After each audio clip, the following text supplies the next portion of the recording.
Good morning. If we could find our seats, we're going to get started.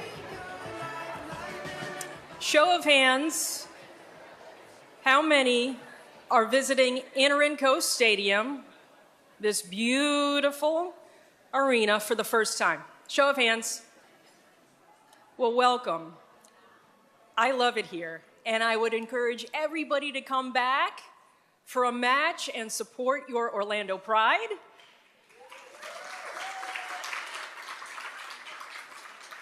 And Orlando City SC. It's one of the best times you're going to have on a Friday, Saturday, or a Sunday, sometimes a Wednesday too. Thank you so much. Thank you so much for being here today. Thank you for joining us for the Historical Society of Central Florida's 7th annual Women's History Breakfast. My name's Jamie Say. I am the sports director for WKMG News 6. I am honored to be your master of ceremonies this morning. I have been fortunate enough to be part of this community for 15 years. 15 years has flown by.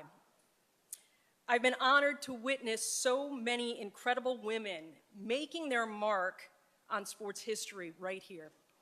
My career in Central Florida has allowed me to guide viewers through some of the most defining moments in Orlando sports history, from the rise of professional soccer and UCF's move to the Big 12. I'm sure we've got some Knight fans in here.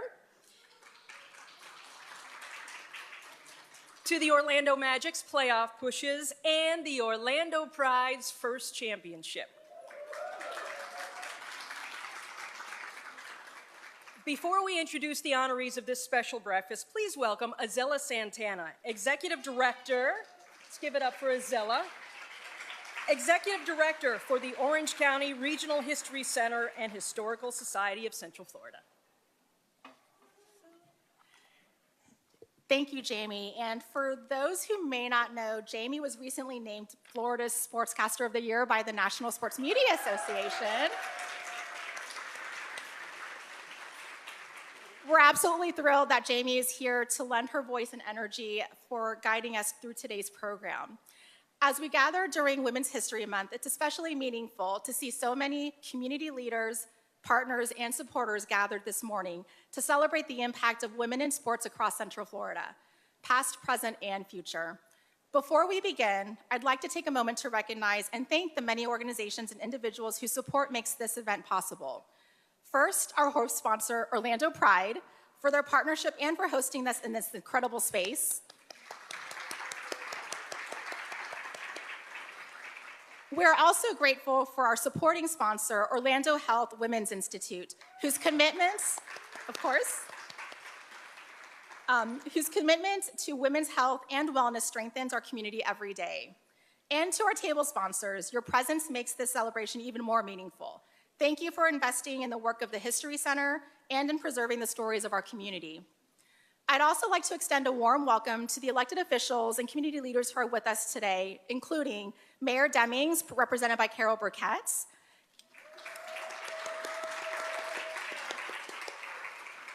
County Commissioners Maribel Gomez Cordero, Commissioner Myra Uribe, and Commissioner Nicole Wilson.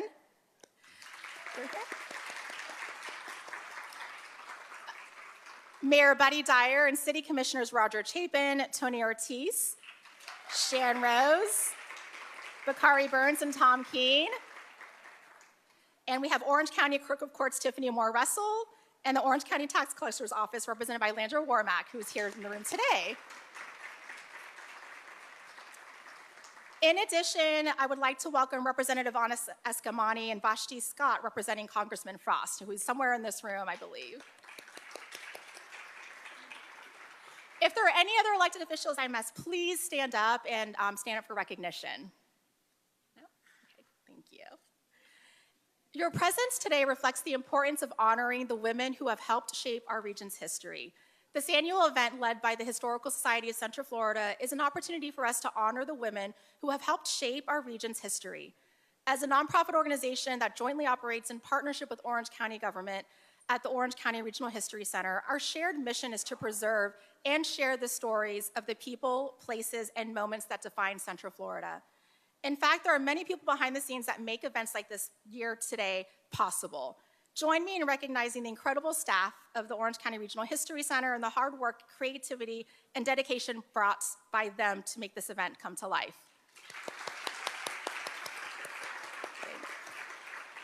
You'll see them around the back of the room, so definitely say hi. They are really the heart of the organization. And one of the things that I believe strongly at the History Center is that history is not just about the past. It's about recognizing the people who move our city forward. This morning, while we honor several extraordinary individuals and teams, we also want to recognize all women who have made contributions to the field of sports in Central Florida. From youth leagues to high school and college athletics to professional competition, generations of women and girls have stepped into fields, courts, and arenas across the region, often overcoming barriers and opening doors for those who follow. Their dedication, resilience, and leadership are an essential part of Central Florida's history, and one that we are proud to celebrate today. At your seats, you will find copies of her latest Reflections magazine, hot off the press, mind you. In this issue, our team of incredible researchers and historians at the History Center have developed a comprehensive timeline highlighting just a snapshot of the many accomplishments of women in sports over the past 150 years. As you take the time to explore it, we hope you'll reflect on the remarkable achievements of the women who have helped shape our community and continue to inspire future generations. And now it's my pleasure to introduce someone whose leadership continues to elevate sports in our region. Please join me in welcoming our host sponsor representative, Jared Dillon, President of Business Operations for Orlando City SC, Orlando Pride, and Inter & Co Stadium. Jared, thank you for your partnership and helping to bring the celebration to life.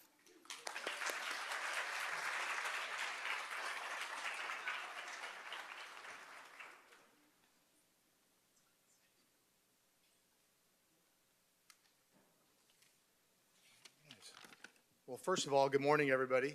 I hope you're doing well. Thank you for the kind introduction.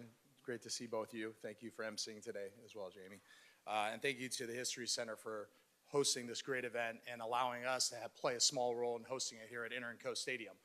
So to get things started, I'd be remiss if I didn't ask my colleagues, the glue of our organization for Orlando City and Pride, all of our leaders that are in the building, if you could stand up for one moment. Yes, stand up. I'm going to embarrass you.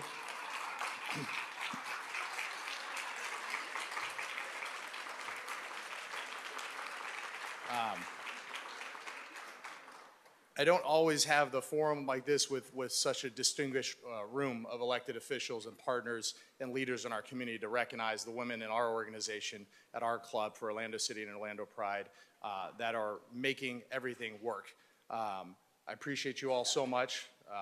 Very privileged and blessed to work alongside you every single day. We know how we feel about each other, and I just want you guys to know in front of everybody how much we appreciate you and that we would not be able to do what we do as clubs without you. So thank you.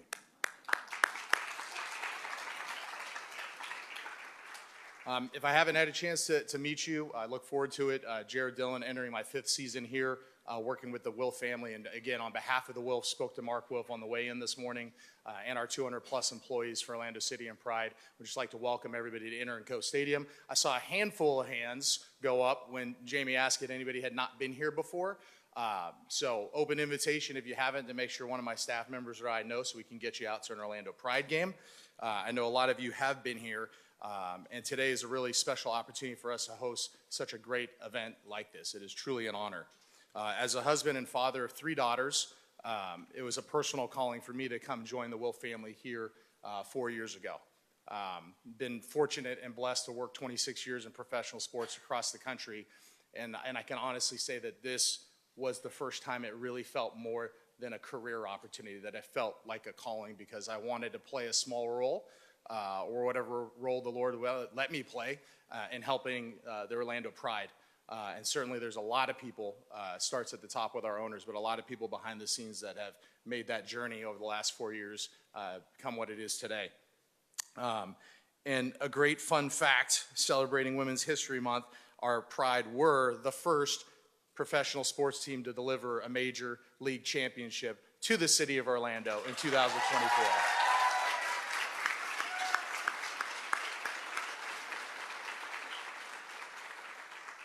I'd be remiss if I didn't thank our partners sitting right in front of me at Orlando Health, Ultima and the whole team and everybody that we get a chance to work with there. Having a professional sports team is really a community kind of trust as we look at it. Having partners and suite holders and season ticket members are really what make the business go around and allow us to have these incredible professional athletes on the field. Orlando Health leads the way every step of the way since day one on the front of the kit for both of our teams, but in this case, Orlando Pride.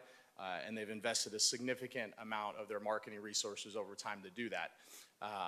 If everybody remembers the incredible Jewett Orthopedic Orlando Pride, I'll say there was more cameos in there of other partners, but they chose on what was, at least at the time, their largest commercial campaign ever done to highlight the Orlando Pride and Cari Coats, one of our athletes, in that commercial. And so I just want to give a special shout out to everybody with Orlando Health. We wouldn't be able to do, and our athletes would not be able to do, most importantly, without your support. So thank you.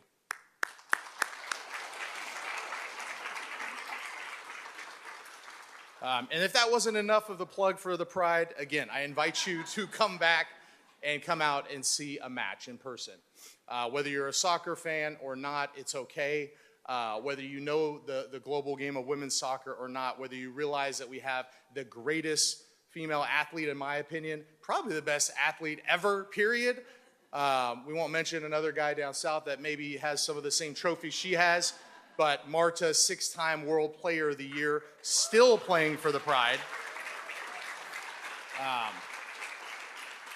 And if there was one thing I would love for you on behalf of our club to walk away with today, it's help us do our part, not your part, not my part, our part as a community to make sure the Pride are here forever. And that means we're filling the stadium as often as possible for them.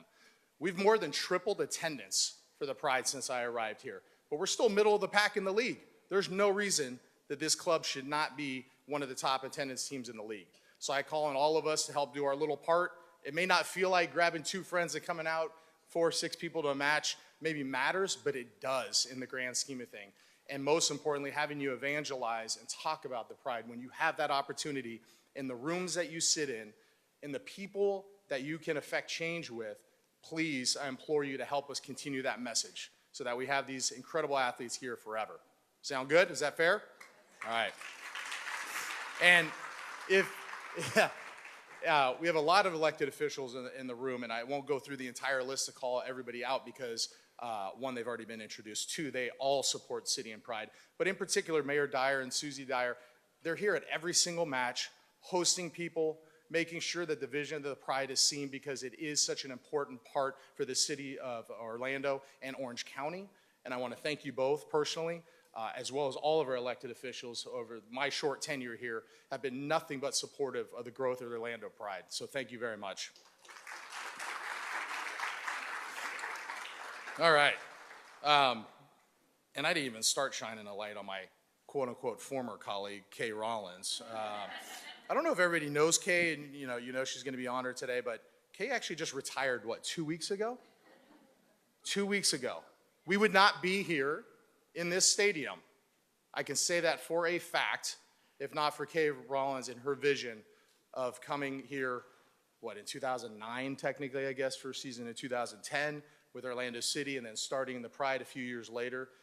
So Kay, you're gonna have a lot of shine on you today, but I wanted to give you a little bit too. We love you. We already missed you, and it's only been 2 weeks. So let's give it up for Kay.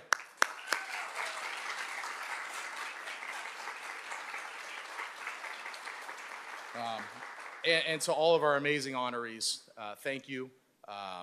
And we are humbled to be able to host you today, but we're even more humbled to call you friends and partners and appreciate everything you do in our community. So today, as we celebrate the women that opened doors in Central Florida's sports community, and as we honor them, we also commit as a club and all of us to continuing to push forward, lift higher, create more opportunity, and building a future where impact continues to shape our city. As I look around and I think about my 3 little girls at home and another little girl that I'm sitting with at the table, I see the future of our city, not just our club, and I couldn't be more honored to be up here to represent Orlando City and Orlando Pride today. Thank you very much. Thank you for choosing to celebrate Women's History Month with us here today. God bless.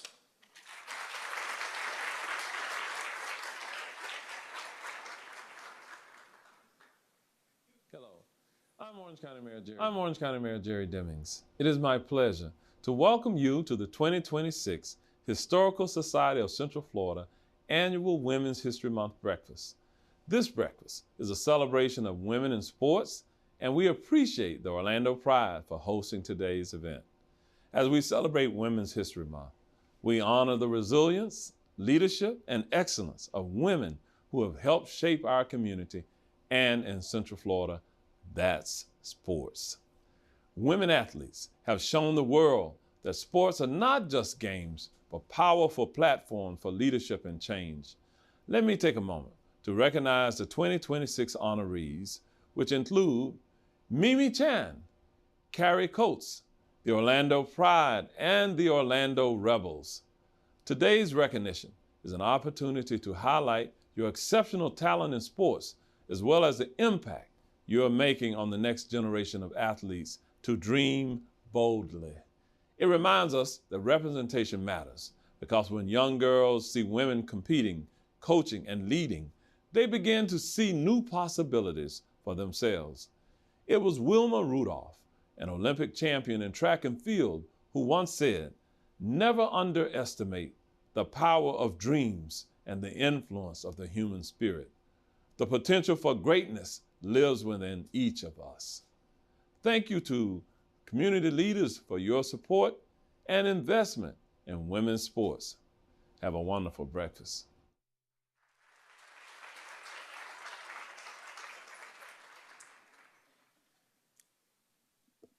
Thank you, Mayor Demings. So we're all here to celebrate some amazing Central Florida women who opened doors in the sports industry. From individual athletes to entire teams to leaders in sports businesses, these women have impacted local sports throughout the industry. Each of the women being honored today have recorded oral histories with the History Center, preserving their stories for future sports fans and researchers. Their oral histories served as the inspiration for our theme of our breakfast this year. Part of the History Center's mission is preserve and share the history of Central Florida, and that is exactly what we are doing here today. In sharing their stories, we honor the resilience of these power players, reflect on their lasting impact, and continue the journey toward greater representation and leadership in sports. So let's get started with our first honoree. To become skilled in a martial art requires intense effort and patience, but to become a true leader in a given discipline, someone that practitioners look to as both a teacher and as an example of how to carry the time-honored lessons into everyday life, takes a level of passion that is extremely rare. As a Kung Fu master,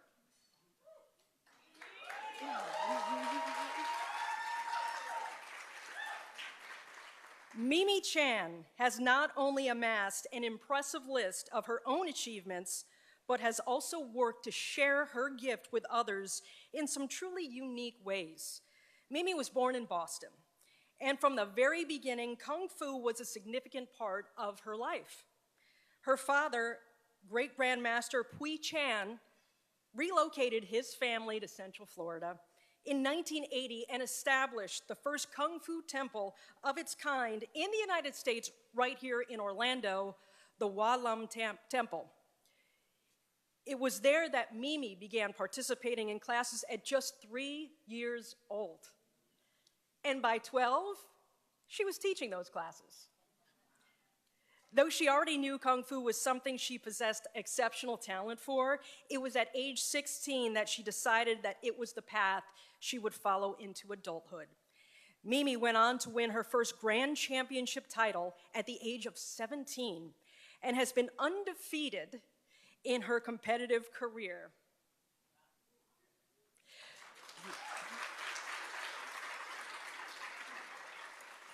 Her dedication and mastery of skills over the course of her life is something to be admired. These high-level abilities would lead to an uncommon opportunity when Mimi and a group of practitioners from the temple performed a demonstration for animators working on what would become the 1998 Disney animated feature, Mulan. She was soon introduced to Mark Henn, who served as the supervising animator for the Mulan character. Upon meeting Mimi, he expressed that she was, in many ways, the real-life embodiment of the persona he was striving to capture. She would work as a character model for the film as well as a choreographer for action sequences, which she performed on video for use by the animators creating those scenes. To be such an integral part of something that captures the imagination of people all over the world, especially children, is special. But to be part of Mulan, a story that represents a strong and powerful young woman in a manner that we had seen far too little of in animation, up to that point was even more significant. This experience led to additional roles in the entertainment industry, doing stunt work and assisting productions with the use of martial arts. Mimi would explore filmmaking even further when she produced and directed an award-winning documentary about her father's legacy, Pui Chan, Kung Fu Pioneer. Today, Mimi is the chief instructor at the Hua Lum Temple. She has earned the title of Sifu, a status of great respect in the Kung Fu discipline. Her many accolades include induction into the Inside Kung Fu Magazine's Hall of Fame and the International Chinese Martial Arts Championship Hall of Fame, among other awards of distinction. Mimi has used her notoriety not only to share Kung Fu, but to advocate for causes she believes in. She served as the state lead for Make Us Visible Florida, an organization dedicated to combating anti-Asian American violence through education. She was also vital in the passing of legislation that led to the inclusion of Asian American and Pacific Islander history in Florida's school curriculum. Additionally, she has served on the Orange County Citizen Safety Task Force under Mayor Jerry Demings in an effort to prevent gun violence. If all this wasn't enough, since 2017, Mimi has hosted the Sifu Mimi Chan Show, a weekly podcast that covers many topics, including martial arts, comics, film, music, food, fitness, social justice, and much, much more. She has used her abilities not only to grow her sport, but to share culture, affect change, and inspire others. At their very best and highest use, this is what athletics can do. And Mimi has risen to the occasion many times over throughout her life and career. Please welcome to the stage, Mimi Chan.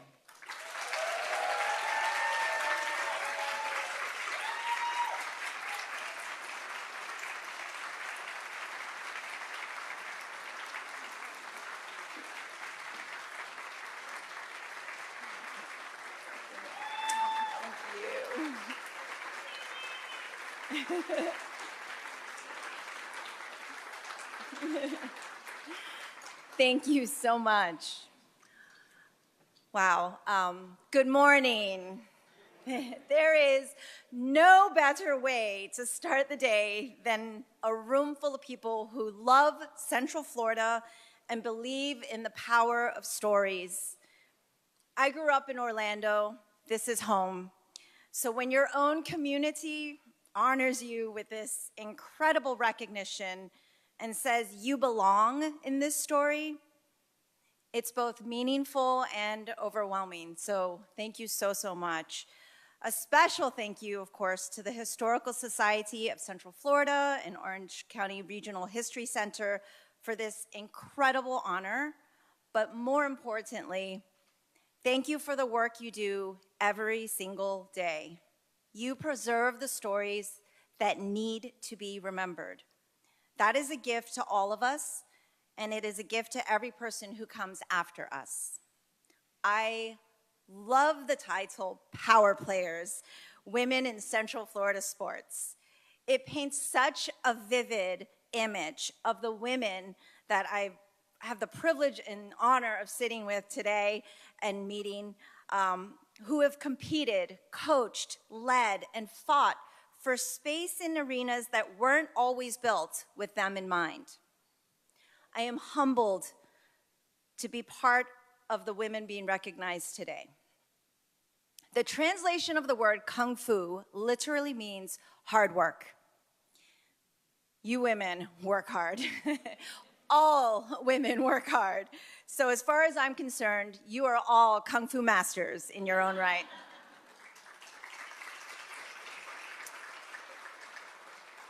History is proof, and it's survival.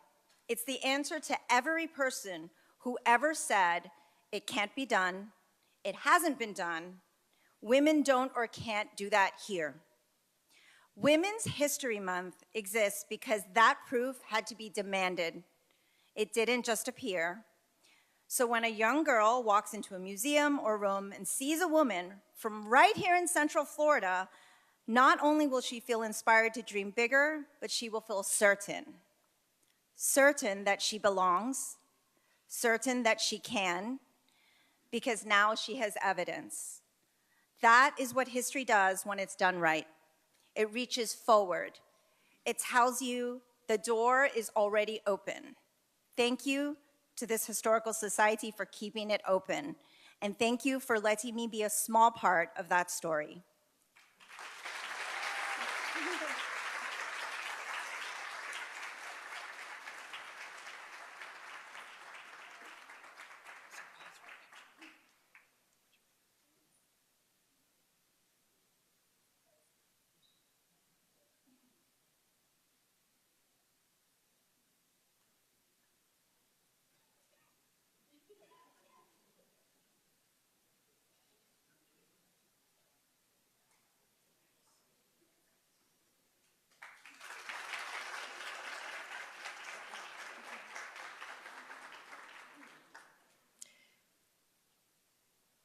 Is it okay to say badass?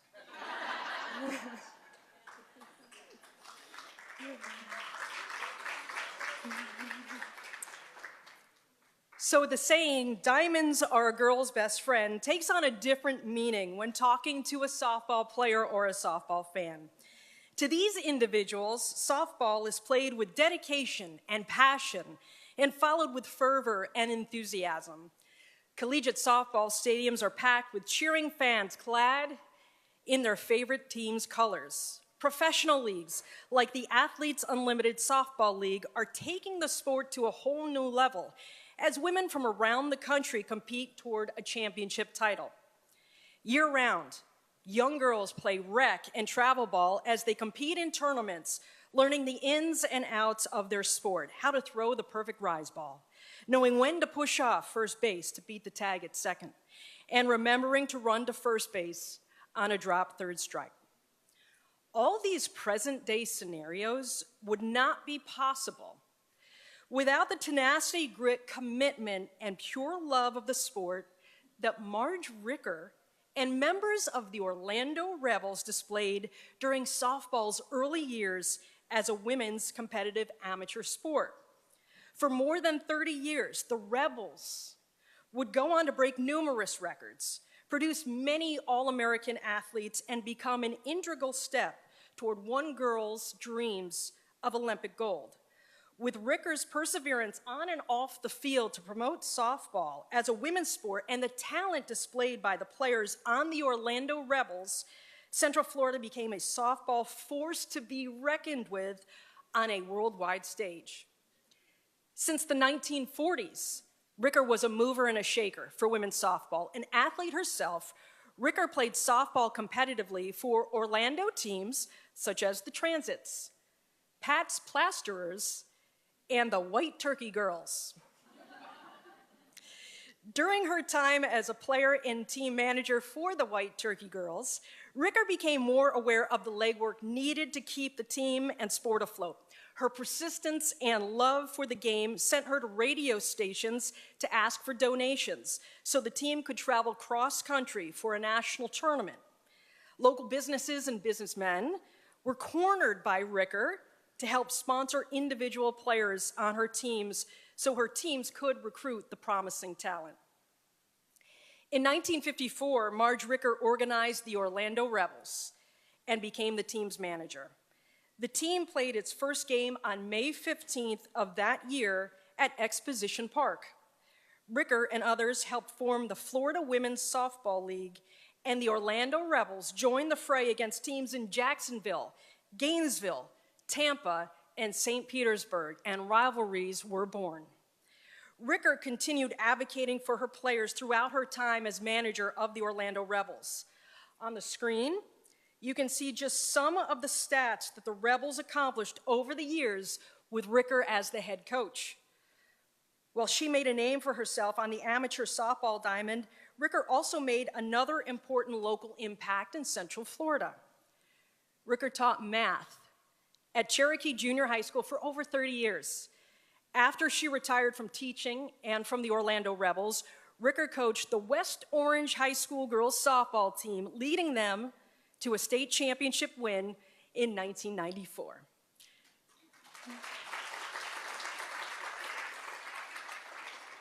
So we are so honored to have one of the Orlando Rebels players here with us today.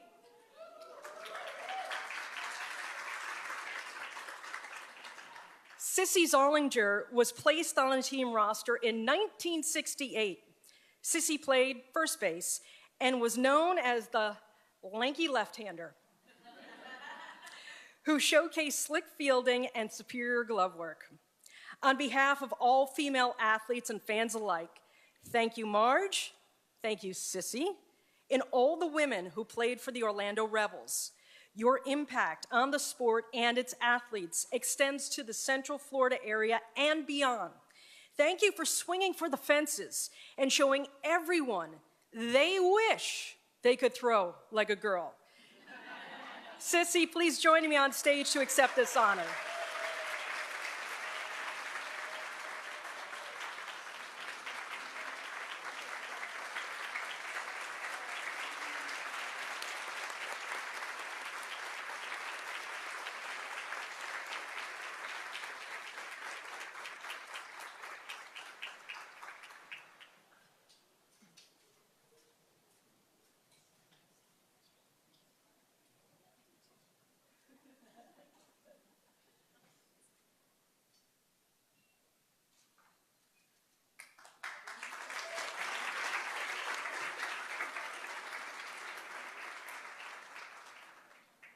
So great to have her with us today. Well, when we think about women in sports, we often picture athletes on the field or coaches on the sidelines. But women have also shaped the business of sports by building teams, creating fan experiences, and expanding opportunities for the next generation. One remarkable example of that impact is Cari Coats, through her work with the Orlando Magic. Cari's path into professional sports did not begin on the basketball court. She graduated from the University of Central Florida with a bachelor's degree, go Knights, charge on, bachelor's degree in communications and broadcasting, and she actually began her career in Orlando working in radio and television. While working as a news anchor, she encountered a reality many women have faced: pay inequality based on gender. Rather than accept it, though, Cari chose a different path and left broadcasting to pursue new opportunities. She soon joined the Orlando Chamber of Commerce, where she worked on community programs. It was there where she met Pat Williams, who was leading the effort to bring an NBA franchise to Orlando. The city didn't yet have a professional sports team, and Williams needed help getting the community excited about the idea. Cari became part of that effort, later continuing the work in a public relations role with the agency Young and Rubicam. There she helped develop the branding and marketing for what would become our Orlando Magic. Her passion for the project quickly became clear. So clear, in fact, that Pat Williams asked her to join the Magic organization itself. Cari initially hesitated. After all, she didn't know much about basketball. But Pat believed her skills in community engagement and marketing were exactly what the new franchise needed. She accepted the challenge and became one of the first employees of the Orlando Magic. Launching a new professional team is no easy task. Cari helped build the organization from the ground up and saw the Magic through their very first season. Like many expansion teams, that first season was a tough one. 18 wins, 64 losses. But Cari understood something important. Even when the scoreboard is not in your favor, the fan experience can still be unforgettable. She took charge of in-game entertainment and completely reimagined what attending an NBA game could be. Instead of the standard organ music during timeouts and simple halftime breaks, Cari introduced crowd contests, giveaways, performers, and elaborate halftime shows, turning the game into a full entertainment experience. It was a natural fit for a city like Orlando, known for its tourism and world-class entertainment. What started as a creative solution quickly became the model. The approach was so successful that it caught the attention of the NBA itself, and soon teams across the league began incorporating similar in-game entertainment. Today, that energy and spectacle are simply part of what we expect at professional basketball games, and Cari Coats helped pioneer it. Because of her creative success in her career, she was awarded the UCF Distinguished Alumni Award in 1994, the highest honor UCF alumni bestows on a graduate. But her commitment to growing sports did not stop with the Magic. In 1996, when the NBA announced plans to launch the WNBA, Cari saw an opportunity. As the mother of young twin daughters, she understood how powerful it could be for girls to see women competing at the highest levels of professional sports. She led the effort to bring a women's professional basketball team to Orlando, once again building community support and excitement around the idea. That work led to the creation of the Orlando Miracle, which began to play in 1999. The team quickly showed promise, even reaching the playoffs by their second season, although the franchise eventually relocated in 2003 and became the Connecticut Sun. The opportunity for a women's professional team in Orlando existed because of Cari's vision and her leadership. By the time she left the Orlando Magic that same year in 2003, Cari had spent 16 years with the organization and had risen to become executive vice president, one of the highest-ranking women in professional sports at the time. And of course she didn't stop there, because Cari doesn't stop. Cari went on to earn an MBA from Duke University and continued her career in executive leadership, philanthropy, and education. She has shared her expertise with students at the Crummer Graduate School of Business at Rollins College and the DeVos Sport Management Program, and continues to mentor leaders at the Ascendo Leadership Advisory Group, which she co-founded in 2015. Cari Coats helped shape the Orlando Magic, influenced how fans experience NBA games, and played a key role in bringing women's professional basketball to Orlando. Her career is a powerful reminder that the world of sports is built not only by the athletes who we cheer for, but also by the visionary leaders behind the scenes. And perhaps the most inspiring part of her story is this. Cari once hesitated to join the Magic because she didn't know much about basketball. But with vision, determination, and creativity, she went on to become one of the most influential women in the business of sports. Cari, please join me on the stage.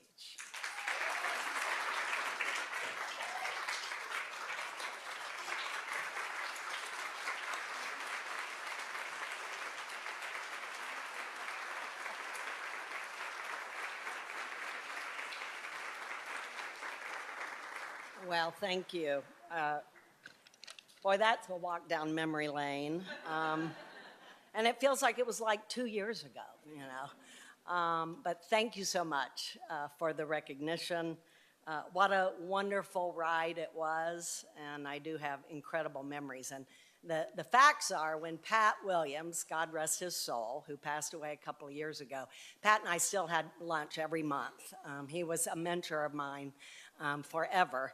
When he said, you got to come do this, you got to come join me and be part of the team, be part of the staff. I said, Pat, I've never been to an NBA game in my life. What in the world do I know about that? And he said, details, details. Stick with me. And I did, and it turned out to be, he actually saw something in me that I didn't even see in myself. And I think that's a leadership lesson that I've remembered all these years. But I have to tell you, I'm honored. I feel like I'm not worthy. Of course, I know the Orlando Pride. I'm a soccer mom, so I love, love, love soccer and the Pride. I know the Orlando Rebels. I was a youngster during the Orlando Rebels time. But I have to be honest. You see those two little girls up there? They were in the Mulan era. And I had no idea the inspiration for Mulan is here. I just texted both of them. Because you're not going to believe this, we were just texting about this last night. They live in New York City now, and they're off being strong women themselves. And we were reminiscing in our group text last night, and they were talking about a reboot for Hannah Montana or something. And I said, what about Mulan? And they were like, oh, Mulan was the best. And I said, that was part of my covert brainwashing as a mother. For you to see strong women on the screen. So,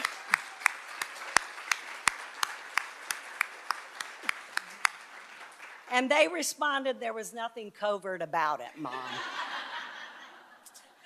But, when I started at the Magic, I did not set out to be a pioneer. I mean, whoever thought I'd be recognized at a Women's History Month? I'm not old enough to be recognized. But I am so honored. But when you look in the rearview mirror, you realize just how pioneering it really was. I was almost always the only woman in the room. And if there were women, they were likely, we used to call them secretaries, right? Taking the minutes. So women were the exception, not the rule. So it's evident how pioneering that really was. And if I played a small part in that, I'm humbled and honored. The good news is, and everybody's talked about this, women in every dimension today are making their mark in sports, whether it's on the pitch, on the field, in the front office.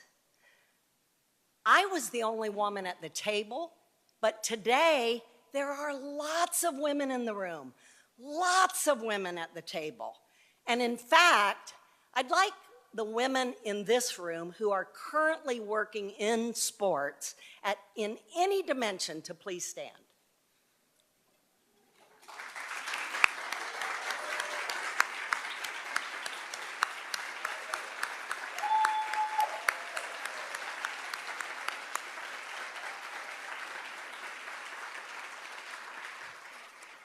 These are the women who are not only in the room at the table, but they have the opportunity to define the table. And that's what inspires me. So, these kinds of events, to look back at history, to see people that open the door, I hope serves as a source of inspiration for all of you to keep that foot on the pedal. We're not at parity yet, but we're making great progress. Look at the collective bargaining agreement that the WNBA, historic collective bargaining agreement that the WNBA just announced this week. We're making significant progress, so keep that foot on the pedal and keep women's at the forefront. Looking backward is great, but looking forward is where we will all be inspired. So congratulations to all of you. Thank you.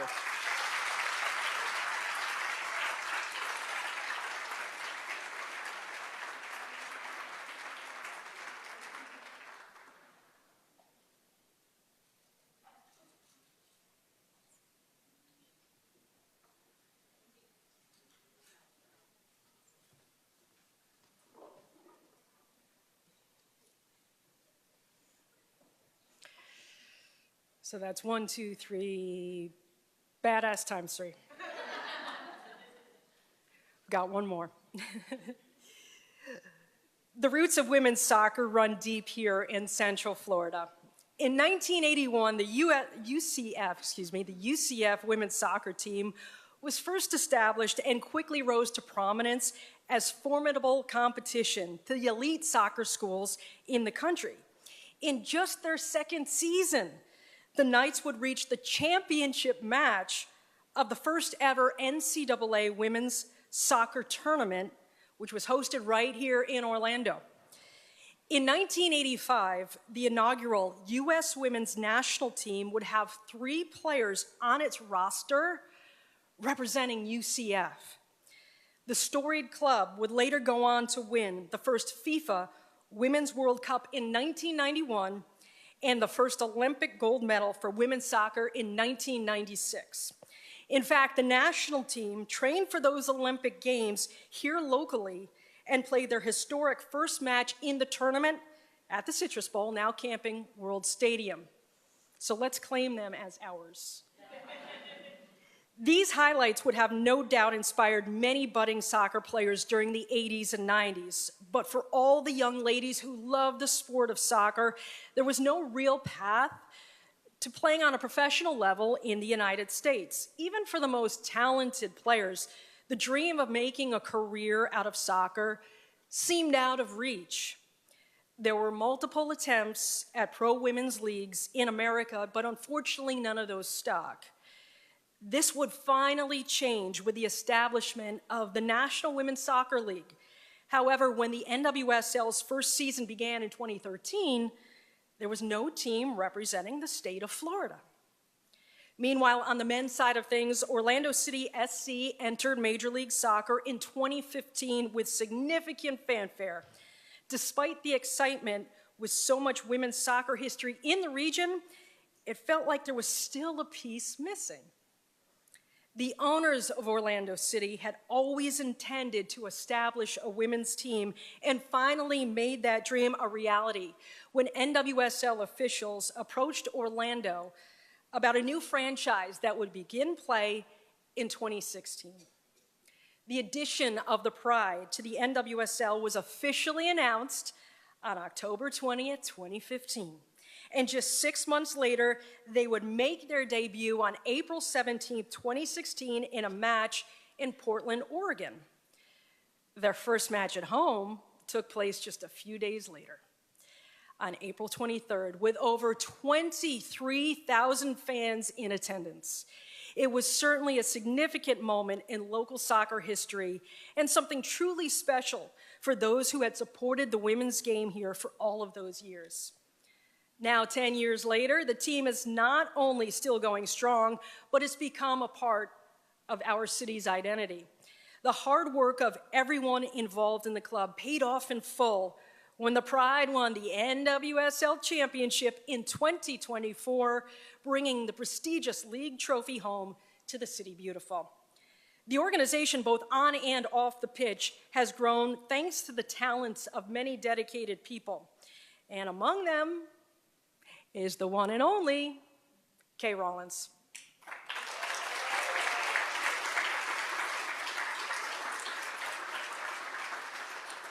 Who has been there since the very beginning.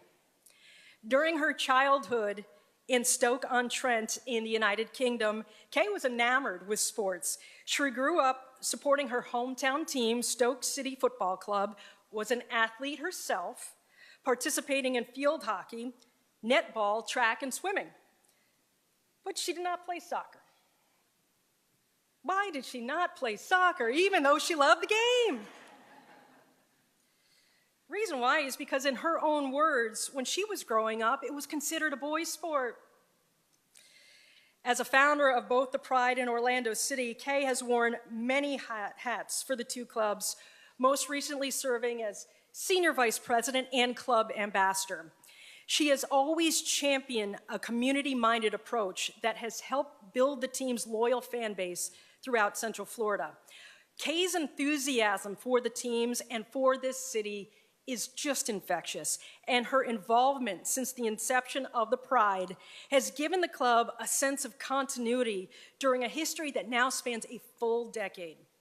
Today, young people are growing up watching women compete on the biggest stages in sports, which includes the NWSL.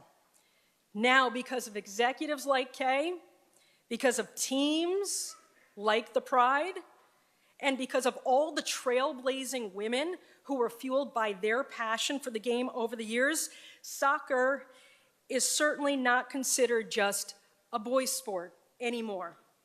Please welcome Kay Rollins to accept this honor on behalf of the Orlando Pride.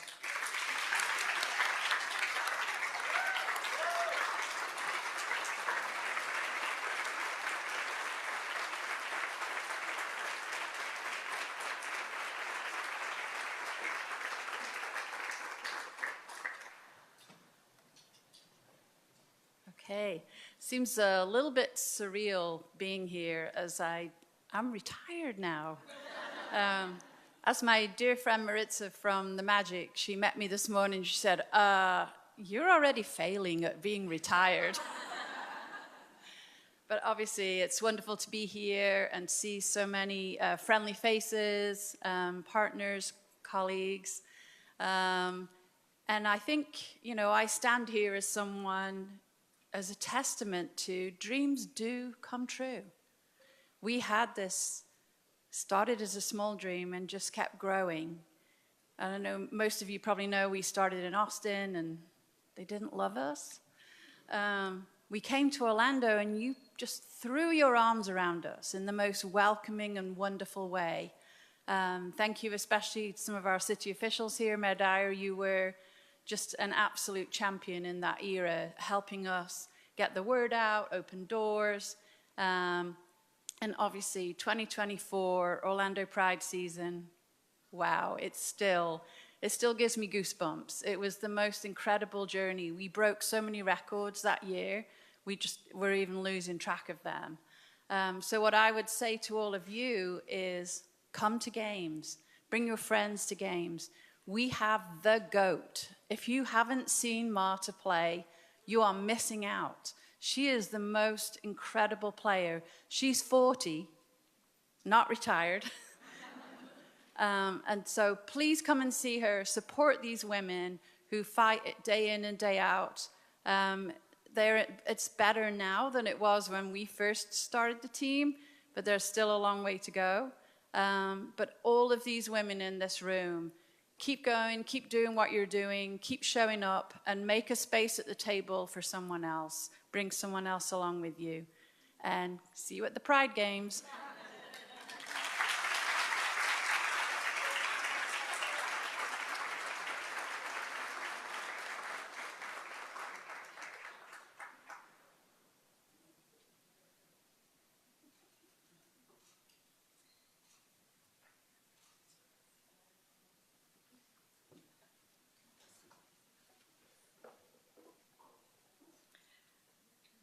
Let's have one more big round of applause for all of our honorees.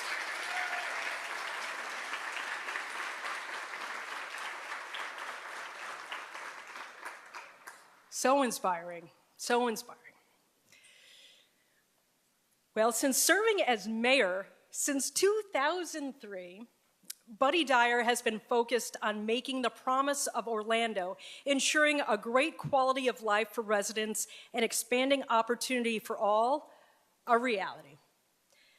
Although we don't have enough time to talk about his many accomplishments, One of his most notable achievements has been increasing partnerships that have led to Orlando being recognized as the nation's premier sports event destination. Over the years, Orlando has hosted many top sporting events, including those that have allowed female athletes to thrive, like the Olympic Marathon Trials in 2024 and numerous U.S. women's soccer national team matches. Please join me in welcoming Orlando Mayor Buddy Dyer.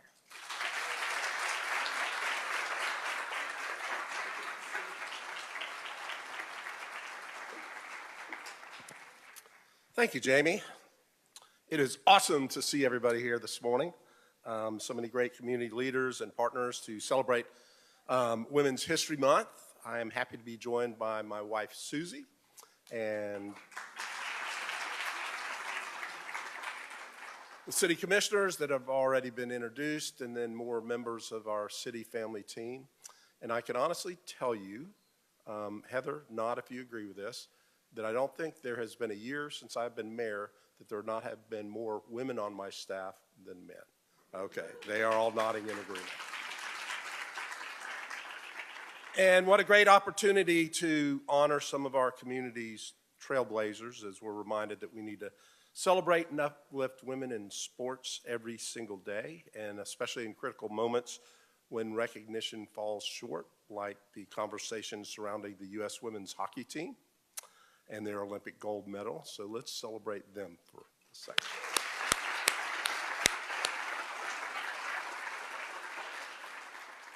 Okay, one of the things that I've learned, generally I always go first in speaking, so it doesn't already get said before I say it. So Jared said pretty much everything that is in my thing, Jared, so I'll get on to you later about that. But we do support all of our teams here in Orlando, and one that has been left out, so not left out, is the Orlando Pride, which won the very first Major League Sports Championship in the history of Orlando.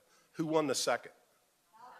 Valkyries. So we have two to our name, and they are both women's sports. So this morning's honorees, Mimi, in addition to being a martial arts champion, played a big role in ensuring that Orlando remains inclusive to all. Thank you for that. Cari Coats, who I have been fortunate to know since we were classmates in middle school. So think about that for a second. Cari said that she's too young or not old enough to be part of this award, so she is the same age as I am. So you can. She always says she's 5 years younger than I am, but in fact, we were classmates. I was a prodigy. That's right. And she was on a show called PM Magazine. Does anybody remember that? Okay. But she paved the way for other women to work in sports, and that's probably one of her most important accomplishments. Orlando Rebels, I remember them as well, fantastic, and the Orlando Pride represented by Kay. Kay, as you know, recently announced her retirement, although I guess she is failing at that. But she has been steadfast for us ever since she joined our community, and our staff at City Hall will always be grateful, Kay, for the resources and support that Orlando City and the Orlando Pride gave to us after the Pulse tragedy, so thank you for that. I also want to recognize the Orange County Regional History Center for their continued partnership and leadership in our community. They are sharing Orlando's history and ensuring that stories of those who shaped our city, who are much older than Cari and I, are passed on for future generations. So thank you for being here. Thank you for supporting one another. And I just want to mention one other thing. I am very excited for one more person that will be on the podium in a few minutes, and that is Kamara Gaither. She is our new poet laureate, and when I say new, 6 months, so she's new to the job at doing a fantastic job. So welcome her when she comes to the podium. Thank you.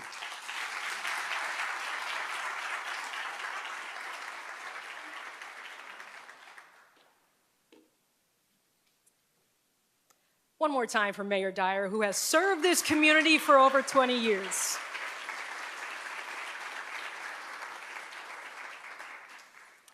So we are here this morning to not only honor the incredible work of our power players in Central Florida sports, but we're also here to recognize the Historical Society's Her Story internship. At the inaugural Women's History Breakfast, the Historical Society of Central Florida began raising funds for this internship program. Here to tell us more about these efforts is Lyman Brody, board member of the Historical Society of Central Florida.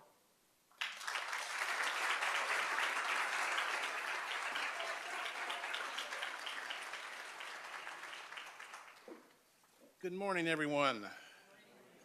The first question I have is, why is it I'm always following Mayor Dyer? It seems like every time we do these events, he's first, or Glenda Hood was first last time I did this thing. Anyway, good morning, everyone. On behalf of the Board of Directors of the Historical Society of Central Florida, it's a pleasure to be here today to recognize the important work of Her Story, Women in History Internship Program. Our Her Story interns work with the Orange County Regional History Center to uncover and bring visibility to the important roles and contributions of women throughout Central Florida's history. Offering paid internships assists the History Center in helping to diversify the museum field by providing guided learning opportunities to individuals from varied economic, cultural, social, and educational backgrounds. As a member of the Historical Society's board, as well as my role as Executive Associate Dean at the University of Central Florida's College of Arts and Humanities, I am constantly reminded of the valuable opportunities like this are for our students and for our community. Programs like this allow students to take the knowledge and curiosity that they develop in the classroom and apply it in meaningful ways that engage with the public and preserve our shared history. The humanities teach us that history is not something we just study. It is something we steward. Initiatives like Her Story internship play a vital role in ensuring that the stories of women who have shaped our communities are documented, preserved, and shared for future generations. This represents more than a professional opportunity. It's a chance to participate in the work of historians to research, interpret, and help bring forward stories that deepen our understanding of the communities we live in. Extremely important in communities like Orlando. Our 2025 intern, Kiana Brantley, spent some time working with the visitor experience at the History Center and recently obtained a role as a research assistant with a local law firm assisting in Veterans Affairs. During her tenure as an intern, she researched the remarkable story of educator, author, and historian Altamise Smith Bentley. I had real trouble pronouncing that name because my mother's name is Altamise, who dedicated herself to documenting and safeguarding the stories of Seminole County's African-American community. Her story can now be seen in History Center's newest pocket exhibition titled Altamise Bentley, A Legacy of Preserving Black History, that's now open in the History Center through May 24th. And during her time as a 2023 Her Story intern, Adaze Wigwe helped in the collections department doing extensive research on women in Central Florida politics, which happened to be the theme of last year's Women's History Breakfast. She is now a military history archivist at Columbus State University in the Special Collections Department. And this is not on the script, right? But I should tell you, if you haven't been to the History Center and spent time there, go. Our history is extremely important, okay? My group of faculty and friends that are here from UCF understand that very, very well, okay? And this is a sidebar thing. I'm a history nut, okay? Most of you know that I'm a musician by trade, but history is one of my favorite subjects. And one thing I've learned more than anything else, if we don't know our history, we can't move forward with a better history. We have to know where we came from and why we came from that place and all the good things and sometimes not all the bad things, right, that occurred during our historical lives, and realize that each one of us in this room has a story. It's his story, and it's her story, and it's their story, and more importantly, it's your story. So, without all that conversation from me, now please help me welcome Maddie Lopez, our current Her Story intern, and her stories was made possible by the 2025 Women's History Breakfast. So, welcome, Maddie.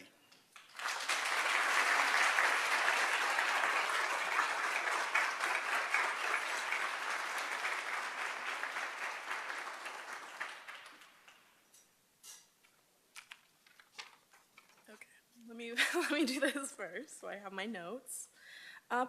Good morning, everyone. My name is Maddie Lopez, and I'm the current Her Story intern here at the Orange County History Center. I'm a junior at the University of Central Florida, majoring in elementary education and minoring in nonprofit management.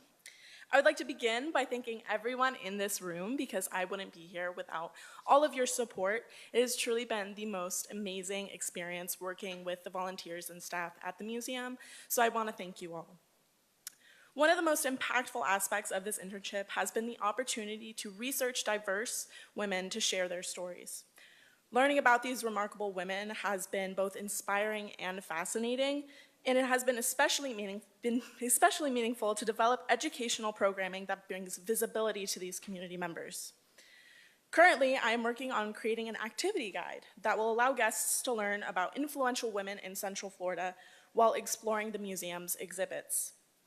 The guide highlights inspiring female figures such as Zora Neale Hurston, aviator Bessie Coleman, and political pioneer Mabel Butler, as well as many others. It will include guiding questions, engaging education activities, and interesting historical facts, all designed to help visitors connect more deeply with these women's stories in the museum. While the guide is still in development, I'm very excited to share that the finished product will be with you soon. Another wonderful opportunity I've had during this internship is working along the education staff to assist with school field trips. As an Orlando native myself, I remember taking my own field trip to the History Center in elementary school. I remember making butter in the activity room, exploring the exhibits, and learning more about the history of my own hometown. This trip has stayed with me for years, and I believe truly that it was one of the most formative moments in my life to make sure that I wanted to be an educator. Being able to help create similar experiences for students coming in for field trips has been such an incredible full circle moment, and I am incredibly grateful for the experience of supporting these young learners to see firsthand the impact the community-based education can have. Experiences like this can help spark curiosity, deepen understanding, and make history feel accessible to everyone. Opportunities like this, again, would not be possible without the support of everyone in this room. I hope to use this experience to learn from museum professionals and build skills to become a museum educator of myself. Thank you again for allowing me to be a part of this work and helping me continue to grow in this field that I am so passionate about. Thank you.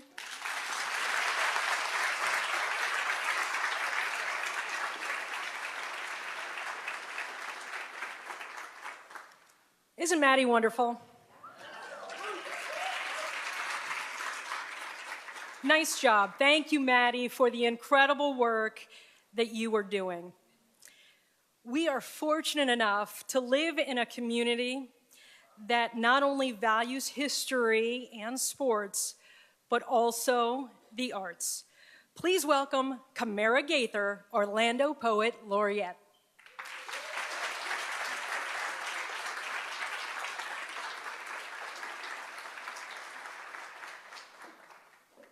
Good morning.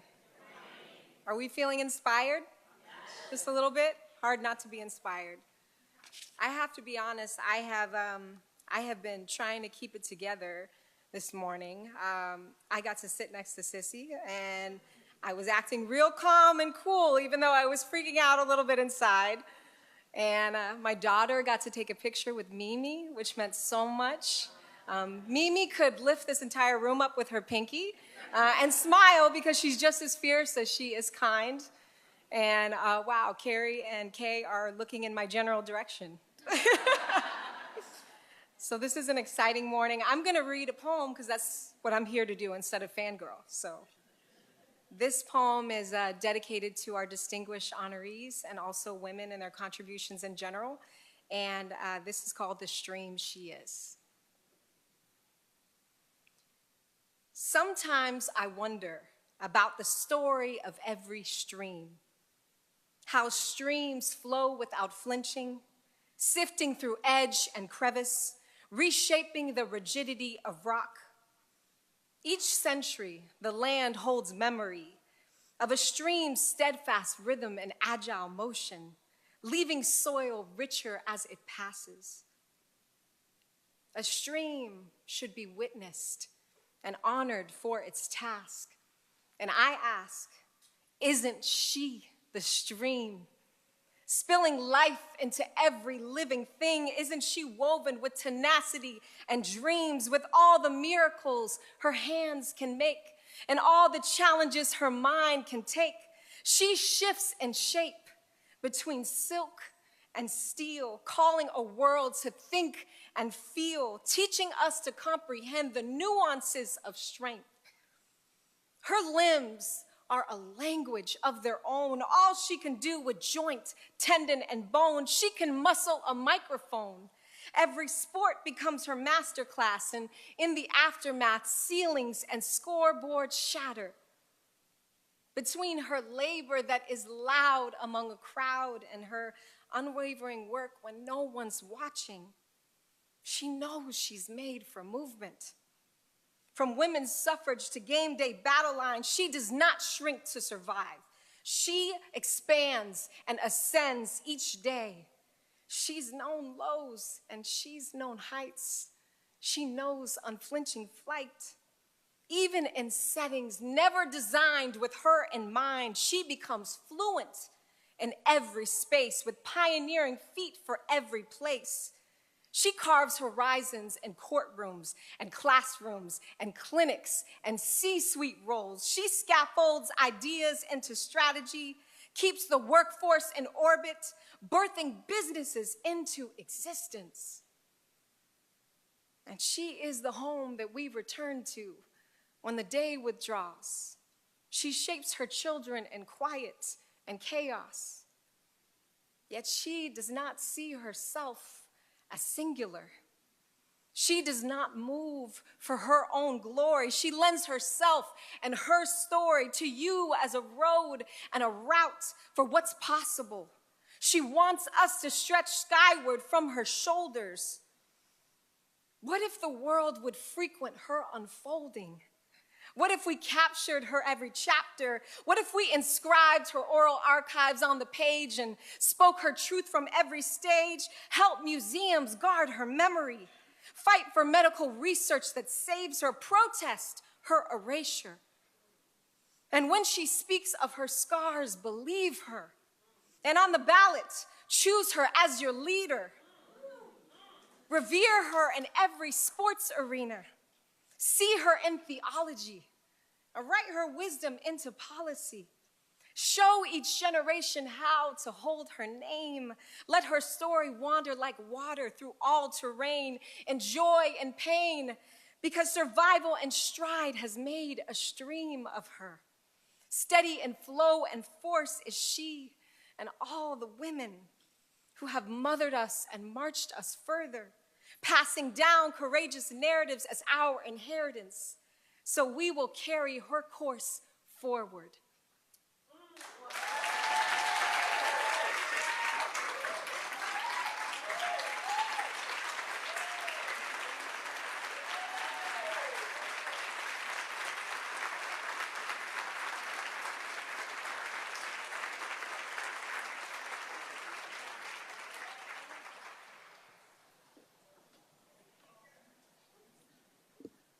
Wow, that was pretty amazing. Thank you for your inspiring words, Kamara. Let's give her another round of applause.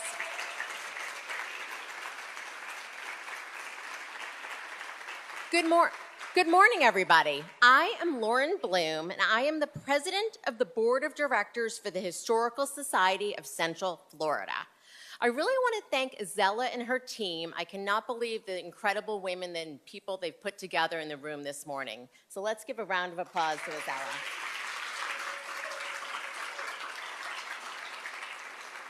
I also want to acknowledge and thank both my fellow board members as well as past board members who are in the room. Can you all stand for a moment and be acknowledged? Anyone who's a current or past board member.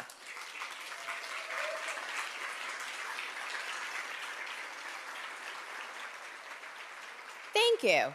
The Historical Society has an important role, serving as the gateway for community engagement, education, and inspiration through storytelling and the preservation of Central Florida history. As you heard from Maddie, our current Her Story intern, the opportunity to provide a paid internship allows individuals to have a guided learning opportunity to bring visibility to the important roles and contributions of women throughout Central Florida's history. Thank you to Marsha Hope Goodwin and Rachel Allen for creating this internship funded in honor of their mothers, Jean Edge Evans and Bickley Wilson, and for whom they were the inspiration for this important work. So thank you again to Rachel, Marsha, and Bickley, who are here today.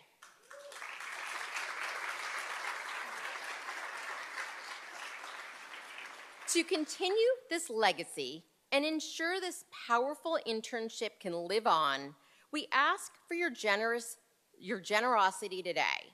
You can support our Her Story Women in History internship and other Historical Society initiatives by making a gift through the United Artists Collaborative campaign by using the QR code on the screen behind me, or text the word historical to 91999.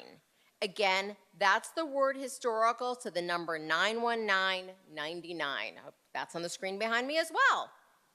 With your support of our mission in interns like Maddie, you can ensure that history can continue to come alive.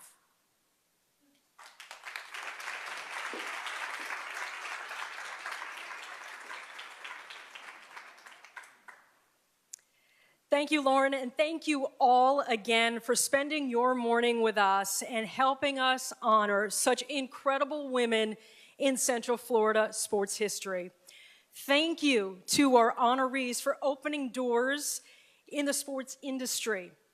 Thank you to our supporting sponsor, Orlando Health Women's Institute, to the Orlando Pride for hosting us in this terrific venue, and to all of our table sponsors. And thank all of you for your belief in preserving Central Florida history.